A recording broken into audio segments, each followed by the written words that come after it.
The inquiry heard that December the 11th, 1984 was one of the foggiest days of the year. It was also the first day that Tim Snewin, a newly qualified driver, took out a train alone. It ended in disaster. Snewin's Metropolitan Line train rammed a stationary one, throwing carriages into the air and causing his death in his crushed cab and minor injuries to 6 others. The accident happened at Kilburn in thick fog at 10:40 a.m. One driver told the inquiry that visibility was down to 25 yards. John Conway, Snewin's guard, who was at the back of the train, said that shortly before the crash they'd been halted by an automatic emergency brake, brought into action because Snewin had passed a red signal. The rule then is that a driver should wait for 2 minutes and then continue at an extremely slow speed until he sees another signal or a train ahead.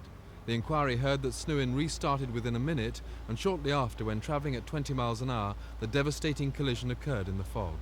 The driver of the stationary train, with 8 years' experience, was asked by the inspector if a newly qualified man might have been confused by signals on an adjacent BR line.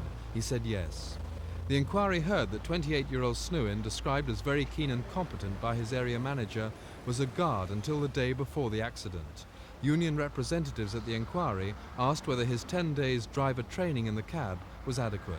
And was it right to send him out in a day which had such thick fog, the thickest fog of the year? The driver had been very well trained. I can think of nothing more destructive of his confidence if someone had said to him, "You were certified competent yesterday, we're not going to allow you to drive because there's some fog around." The inquiry inspector said that excessive speed in the fog was a major contributor to the disaster. His report will be published at the same time as one into a similar tube accident in August when a Central Line driver was killed at Leighton. Driver Snewin leaves a widow and his first child is due in the next few days. Simon Neve, Thames News.